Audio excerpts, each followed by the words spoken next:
பணத்தால கட்டளை வாங்கலாம் சார், ஆனா தூக்கத்தை வாங்க முடியாது. அதே பணத்தால மருந்தை வாங்கலாம் சார், ஆரோக்கியத்தை வாங்க முடியாது. பணத்தால புத்தகத்தை வாங்கலாம் சார், அறிவை வாங்க முடியாது. சார் நம்ம நாட்டில் எத்தனையோ பேர் பணத்தை மூட்டை மூட்டையா கட்டி வச்சுட்டு நிம்மதியா தேடிட்டு இருக்காங்க சார். சார் கடவுள்னா என்ன? நிம்மதியை தரணும், சந்தோஷம் தரணும், அவர் தான் சார் கடவுள். ஆனா இந்த பணம் நிறைய பேருக்குள்ள பிரச்சனையை உருவாக்கிட்டு இருக்கு சார். யாருக்குள்ளன்னு கேக்குறீங்களா? கணவன் மனைவிக்குள்ள பிரச்சனையை உருவாக்குது, காதலன் காதலிக்குள்ள பிரச்சனையை உருவாக்குது, அப்பா பிள்ளைக்குள்ள பிரச்சனையை உருவாக்குது, நண்பர்களுக்குள்ள பிரச்சனையை உருவாக்குது சார். சார் இப்படி பிரச்சனைகளை உருவாக்குற பணம் எப்படி சார் கடவுள் ஆகும்? இந்த உலகத்துல பிறக்கிற குழந்தைங்க எல்லாமே தெய்வங்க தானே, ஆனா பிறக்கிற குழந்தைங்க எல்லாமே ஈக்குவல் தான், தெய்வங்க தான். அதுல எந்த வித்தியாசமும் இல்லை. அந்த குழந்தைங்கள ஏழை குழந்தைங்க பணக்கார குழந்தைங்க அப்படின்னு வேறுபடுத்தி காட்டுறது எது சார்? பணம் தானே. நான் ஒரு பாட்டு பாடுறேன், அதை கேளுங்க. மடி வீட்டு சன்னலெல்லாம் கலர் கலரா சட்டையுங்க, மடி வீட்டு சன்னலெல்லாம் கலர் கலரா சட்டையுங்க, சரி வீட்டு செல்லங்களின் சட்டையெல்லாம் சன்னலுங்க. தன்னானே ஏ ஏ தன்னானே தனனே தன தன்னானே தனனே தன்னானே தனனே தன தன்னானே தனனே. சார் மாடி வீட்டு சன்னெல்லாம் கூட நிறைய துணியை மாட்டி வச்சிருக்காங்க சார், ஆனா ஏழை குழந்தைங்களோட சட்டைங்கெல்லாம் சன்னல் சன்னலா கிழிஞ்சிருக்கு சார்.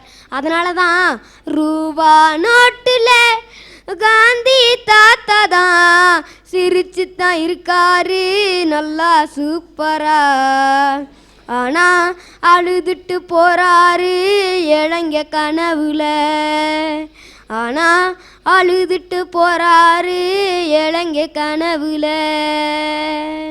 சார் இது காரணம் பணம் தானே. இந்த பணம் கடவுள் இல்ல அப்படின்னு பேச வந்திருக்கேன் சார் நான். சபாஷ். சார் நம்ம இந்தியா இன்னும் முழுமையான வளர்ச்சி பெறல சார். பக்கத்து நாடுகள்கிட்ட கடை வாங்கி வளர்ந்துட்டு இருக்கு சார். நினைக்கும் போதே அழுக வருது. 3 பக்கம் கடனாலும் ஒரு பக்கம் வட்டியாலும் சூழப்பட்ட தீபகர்ப்பம் நீதானே இந்திய நாடே, நீதானே இந்திய நாடே. இப்படி இந்தியாவை ஏழை நாடு கடன்கார நாடுன்னு சொல்றாங்கன்னா அதுக்கு பணம் தான் சார் காரணம். இந்த பணம் மட்டும் இல்லைன்னா எல்லா நாடும் ஒரே ஈக்குவலா இருந்திருக்கும் சார். எல்லாம் ஏழை பணக்காரன்ற வித்தியாசம் இல்லாம சந்தோஷமா இருந்திருப்பாங்க சார். இப்படி எல்லாத்தையும் வேறுபடுத்தி காட்டுற பணம் எப்படி சார் கடவுளாகும்?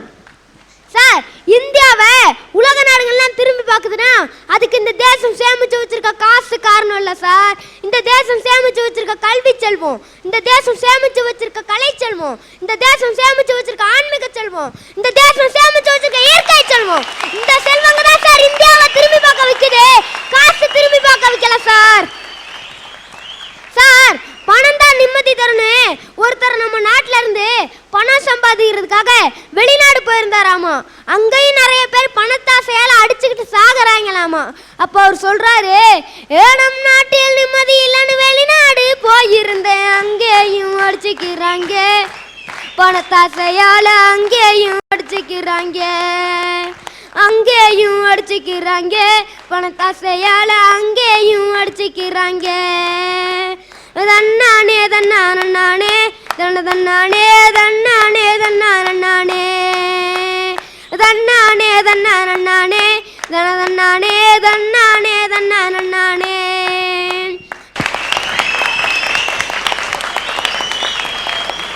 சார் நம்ம ஊட்டிக்குன்னூர்லாம் நிறைய பேர் எஸ்டேட்டு வீடுகள்னு வாங்கி போட்டு தன்னோட குழந்தைங்களை வெளிநாட்டுக்கு வேலைக்கு அனுப்பியிருக்காங்க சார். இவங்ககிட்டயும் பணம் இருக்கு, அவங்களும் பணம் அனுப்புறாங்க. ஆனால் இவங்ககிட்ட போயிட்டு பணம் நிம்மதியே சந்தோஷத்தை தருதான்னு கேட்டால் கதறாங்க சார்.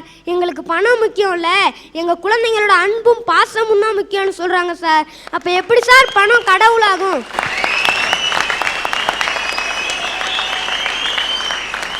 சார் உலகத்தையே அந்த மாவீரன் அலெக்சாண்டர் இந்தியாவை போரிட்டு திரும்பி போகும்போது அவர் செத்துட்டாரு. அவர் சாகிறதுக்கு முன்னாடி என்ன தெரியுமா சொன்னாரு? நான் செத்தோன்னே எனக்கு சவப்பெட்டி செய்யும் போது என்னோட கை ரெண்டும் வெளியே தெரிகிற மாதிரி எனக்கு சவப்பெட்டி செய்யுங்க, ஏன்னா இந்த உலக மக்கள்லாம் அலெக்சாண்டர் போகும்போது வெறுங்கையோட தான் போனா அப்படின்னு தெரிஞ்சுக்கிட்டோம் சார். உலகத்தையே அந்த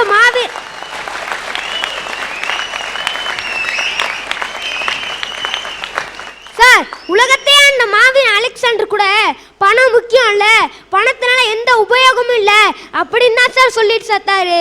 சார் என்னை பொறுத்தளவுக்கு பணம் கடவுள் இல்ல சார், பணம் ஒரு பேய் சார், அவ்வளவுதான் சார். நன்றி.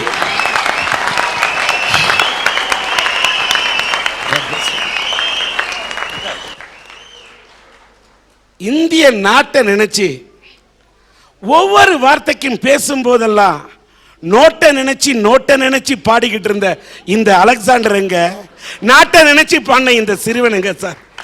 எந்த காலகட்டத்திலையும் இந்த சின்ன பையன் சிறுவனாக நினைக்கவில்லை, அறிவு சுடரோடு பேசிய ஒரு முருகனாக நினைக்கிறேன் சார். பொதுவா காட்டுல என்ன நடக்கும்? வேடர்கள் வலை விரிப்பாங்க, அதுல மான்கள் மாட்டும் இல்லையா? ஆனால் இந்த காதல் காட்டில் மட்டும்தான் மான்கள் வலை விரிக்க அதில் வேடர்கள் அகப்படுகிறார்கள். ஐயா, அந்த காலத்துல தான் ஆண்களால பெண்களுக்கு கொடுமை நடந்தது. ஆனா இன்னைக்கு என்ன தெரியுமா நடக்குது?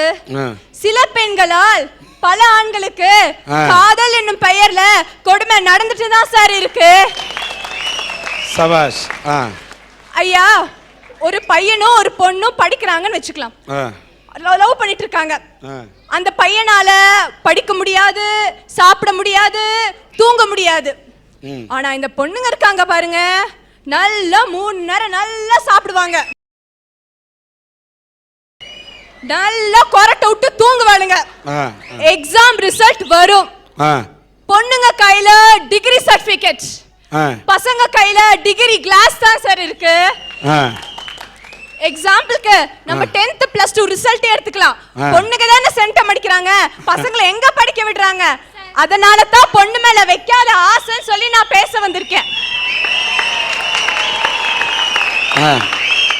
சொல்லுமா. பொண்ணாவது ஒரு பையனை பார்த்து என் பின்னாடி சுத்து, படிக்காத அப்படின்னு சொல்றாளா? நீங்களா சுத்துவீங்க, அப்புறம் நீங்களே சொல்லுவீங்க. ஐயா ஒரு நிமிஷம் வாங்க ஐயா. இவங்க 2 பேரும் சொல்றாங்கல்ல, அந்த பொண்ணு சொல்லுது எவடா சுத்த கேட்பாங்களான்னு. இதெல்லாம் தேவையே கிடையாது. ஒரு நல்ல பைக் எடுத்துட்டு போனோன்னு வைங்க, லவ் ஆட்டோமேட்டிக்கா வரும். இப்ப ஒரு பைக் அரஞ்சரி பின்னாடி தூக்கிட்டு நிக்க இப்படி, அந்த பைக் எடுத்துட்டு போனோன்னு வைங்க, 2 லவ் சேர்ந்தா அப்படி வரும். இதே ஆக்சிடென்ட் கார் ஒன்று அறிஞ்சிருக்கு, அதை எடுத்துட்டு போனோன்னு வைங்க, 5-6 லவ் சேர்ந்தா அப்படி வரும். அதே வண்டி ஆக்சிடென்ட் ஆச்சுன்னு வைங்க, எல்லாரும் விட்டுட்டு ஓடி போயிடுவாங்க. சார், இவரு காசு காசுன்னு சொல்றாருல, இந்த காசு காசுன்னு சொல்றவங்களுக்கு லவ்வோட ஃபீலிங் புரியாது, லவ்வோட சஃபரிங் புரியாது. சில பொண்ணுங்க இருக்காங்க, எப்படி தெரியுங்களா? பசங்களோட பாக்கெட் மணியை காலி செய்யறதுக்குனே இருப்பாங்க. வீட்டுல 3 நேரம் கூட முழுசா சாப்பிட்டு இருக்க மாட்டாங்க. வீட்டுல குடிக்க கஞ்சி தண்ணி கூட அங்க வழி இருக்காது. ஆனா பசங்களோட வெளியே வந்தா மட்டும் பீஸா பீஸான்னு பிசாசு மாதிரி அலையறாளுக. இவனும் கேட்டுட்டாலேன்னு சொல்லி எல்லா காசையும் அவளுக்கு செலவு பண்ணி கடைசியில ஓட்டையாண்டியா தான் நிக்கிறான். பஸ் கூட காசு இருக்காது சார். இது அப்படிதான் ஐயா. இங்க பாருங்க, இவங்க எல்லாம் கஷ்டப்பட்டு காதலிப்பாங்க, அடுத்தவன் கூட்டு போயிடுவான். அவன் கஷ்டப்பட்டு காதலிப்பான், இவன் கூட்டு போயிடுவான்.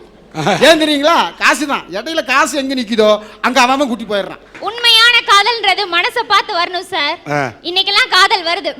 திங்கக்கிழமை 2 பேரும் பாத்துக்கிறாங்க, செவ்வாய்க்கிழமை ஹாயா, புதன்கிழமை ஐ லவ் யூங்கறான், வியாழக்கிழமை 2 பேரும் ஓடி போறாங்க, வெள்ளிக்கிழமை விட்டுட்டே போயிடுறாங்க. இதுதான் உண்மையான காதலா சார்? உண்மையான காதல்ன்றது பணத்தை பார்த்து வரக்கூடாது சார், குணத்தை பார்த்து வரணும் சார். அதான் நான் சொல்றேன், ஞாயிறு என் மேனி என்றால் திங்களவள் செவ்வாயில் முத்தமிட்டேன், புதன் வியாழன் பேசினோம், வெள்ளி எனுமின் ஓடினோம், பிறகுதான் தெரிந்தது அவள் சனி என்று.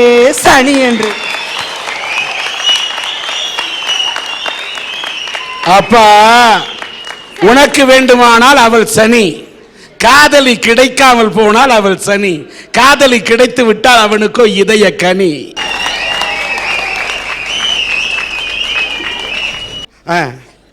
சார், இந்த பொண்ணுங்க வீட்ல பேசுறத பாத்திருக்கீங்களா? ஏய் குந்துமே துண்ணியா போனி கம்முனு வந்தியா இருக்கியா? கம்மன் உட்காரு குந்து ஆமா. இப்படிதான் பேசுவாங்க. ஆனா பசங்களோட வெளிய வந்தா மட்டும் என்ன மாதிரி இங்கிலீஷ் பேசுவாங்க தெரியுமா சார்? வெறும் 2 வார்த்தை தான் தெரியும். எப்படி? ஹாய் ஹலோ ஹாய் ஹலோ, இந்த 2 வார்த்தையை வச்சு கலக்குவாங்க பாருங்க. கலக்கோ கலக்குன்னு கலக்குவாங்க. ஏமா ஒரு நிமிஷம். ஹாய் ஹலோ அப்படி 2 வார்த்தை பேசுறதுக்கு இப்படி அலையோ அலைன்னு அலைறானா? அவன் 200 வார்த்தை பேசுனா இவன் என்னம்மா வா. நல்ல வேலை 2 வார்த்தையோட நிறுத்தினாலே அந்த பொண்ணுன்னு நான் சந்தோஷப்படுறேன். ஐயா, தமிழ்ல எவனாவது நான் உன்னை காதலிக்கிறேன்னு சொன்னா நேரா அவனை கீழ்பாக்கத்துல கொண்டு விடுவாங்க. சார், நான் சொல்ற சம்பவம் எங்க ஊர்ல நிஜமா நடந்தது. ஒரு பையனும் ஒரு பொண்ணும் லவ் பண்ணாங்க.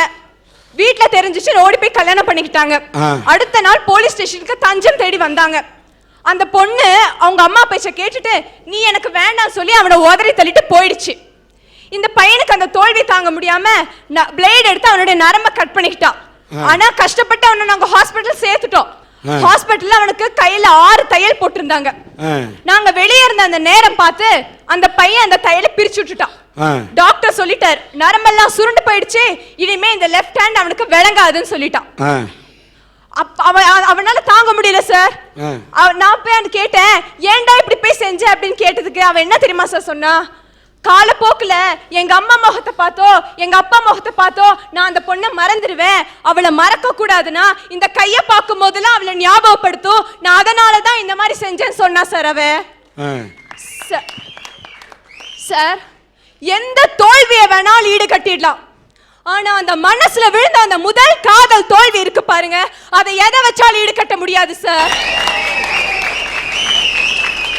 இங்க இருக்கவங்க எல்லாத்துக்கும் ஒண்ணு சொல்றேன், உங்க வலது கை எடுத்து உங்க மார்பு மேல வச்சுட்டு கொஞ்சம் அந்த முதல் காதலை யோசிச்சு பாருங்க.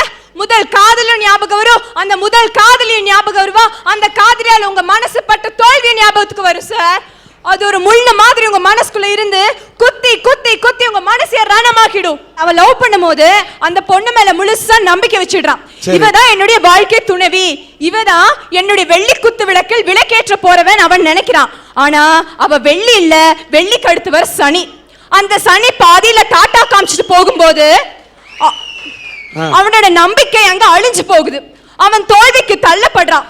கடைசியில தோல்வியின் உச்சகட்டமான விரக்திக்கு போய் அவன் சூசைட் பண்ணிக்கிறான்.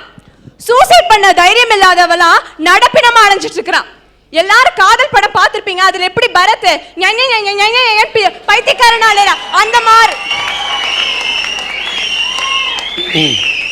சார் சார், உண்மையான காதல்ங்கிறது எங்க இருந்தாலும் வாழணும், நல்லா இருக்கணும்னு நினைக்கும் சார். இப்போ ஒரு சப்போஸ் ஒரு பையனோ ஒரு பொண்ணோ லவ் ஃபெயிலியர்னால பிரிஞ்சுட்டாங்க, ஆனா அந்த பொண்ணோ அல்லது பையனோ எங்க இருந்தாலும் நல்லா இருக்கணும்னு நினைக்கிறாங்க பாருங்க, அதுதான் சார் உண்மையான காதல். ஒரு நிமிஷம் சார். சார், ஒரு பொண்ணு ஒரு பையன் கூட சுத்தும் போது, சினிமா பார்க்கும்போது, எஸ்எம்எஸ் அனுப்பும்போது, ஃபோனில் பேசும்போது, அப்பா அம்மாவுக்கு தெரியாமல் அவனை சந்திக்கும் போதெல்லாம் அவளுக்கு அது தப்பா தெரியாதா சார்?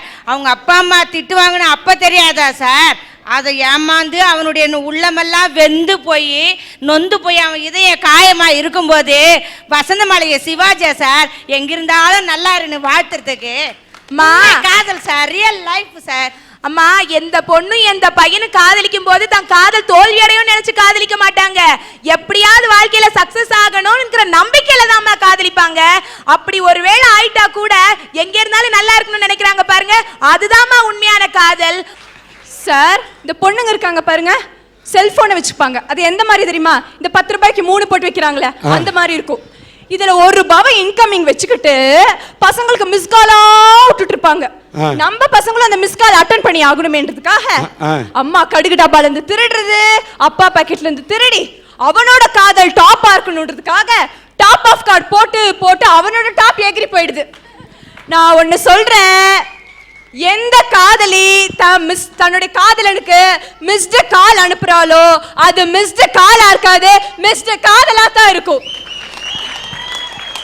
இந்த கருத்தை திரும்ப நான் உனக்கு சொல்றேம்மா பாப்பா. பொண்ணுங்க மட்டும்தான் மிஸ் கால் கொடுக்குறாங்களா? எத்தனை பசங்க மிஸ் கால் கொடுத்து குழப்பம் நடத்திக்கிட்டு இருக்கா? ஆக இந்த மிஸ் கால் கொடுக்கிறது ஆணுக்கும் உண்டு பெண்ணுக்கும் பழக்கம் உண்டு. இதான் உண்மை. சோ காதலை விழும் ஆண்களே ஜாக்கிரதை. உங்க காதலி உங்களுக்கு மிஸ் கால் அனுப்புறானா உங்க லைஃப் அவ மிஸ் பண்ண போறான்னு அர்த்தம். சோ ஜாக்கிரதை ஜாக்கிரதை ஜாக்கிரதை.